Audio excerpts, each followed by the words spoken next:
In this spotlight lecture, we're going to be looking at and expanding on the concept of flexible accumulation and some of the cultural changes and problems associated with it. First, to understand flexible accumulation, we must have a basic understanding of Fordism. Fordism is a manufacturing system designed to spew out standardized low-cost goods. This system stems from Henry Ford, who developed the production line.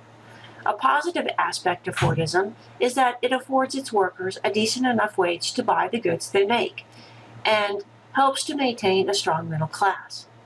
Most of the capital produced by Fordism stays mainly within the country's domestic economy. But with the technological advances in transportation and communication, companies were able to move their products, facilities, and activities around the world in search of cheaper labor, lower taxes, and with fewer oversight regulations.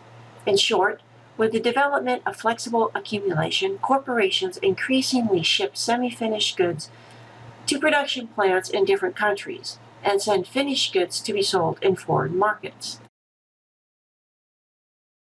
This results in low wages for workers. In fact, the wages are so low that many of the workers cannot afford to buy the middle-class products they make. Something as simple as a chocolate bar, a can of Coke, or a cup of coffee is out of reach. This results in undermining the middle class and allows for larger profits for corporations at the expense of their workers. Flexible accumulation has brought up widely varying issues in different parts of the world. The U.S. economy has changed significantly as many industries have left the country. For example, the textile industry has almost completely moved away from the United States to overseas. Even Levi-Strauss makes its iconic blue jeans in other countries today. This sudden influx of industry has consequences for countries as they adapt to this new capitalistic industrial production.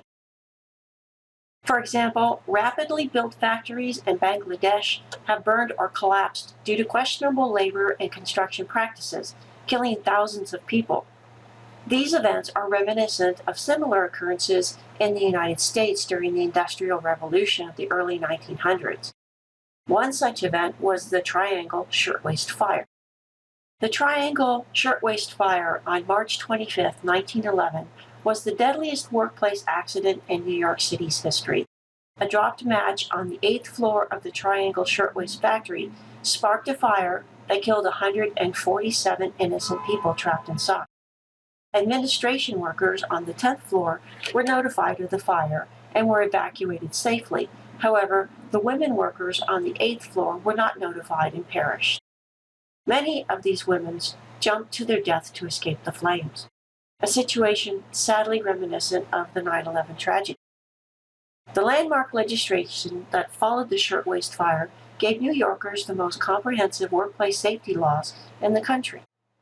I encourage you to take a few minutes and watch the short documentary on the Shirtwaist Fire posted at the end of this lecture. Besides poor working conditions, labor issues associated with rapid industrial production have impacted third world countries as well. In Malaysia during the 1970s and 1980s, young girls and women working in factories were becoming possessed by spirits. These usually quiet women would sometimes be seized by vengeful spirits and explode into demonic screaming and rage on the shop floor. Other symptoms included loss of consciousness, aggressive behavior, and violent convulsions. Management's response to these unnerving episodes was to isolate the victim and then pump them full of Valium and send them home. However, in one incident, 21 women had to be removed from a factory by ambulance, many of them shouting threats to their supervisors, something we have all probably considered doing from time to time. Traditionally, Malays consider spirit possession as an illness that affects the soul. This is something that the person who is being possessed cannot control, and the display of possession results in sympathy, understanding, and support from community members. An anthropologist named Ong studied spirit possession in Malaysian corporations and suggested that spirit possession was a way of rebelling without any associated form of punishment. Ong concluded that the possession women were experiencing were related to rapid industrialization. With the rapidly changing global and economic conditions, young women coming from peasant villages were being placed into an unfamiliar setting, causing a profound sense of dislocation, of status ambiguity, and stress.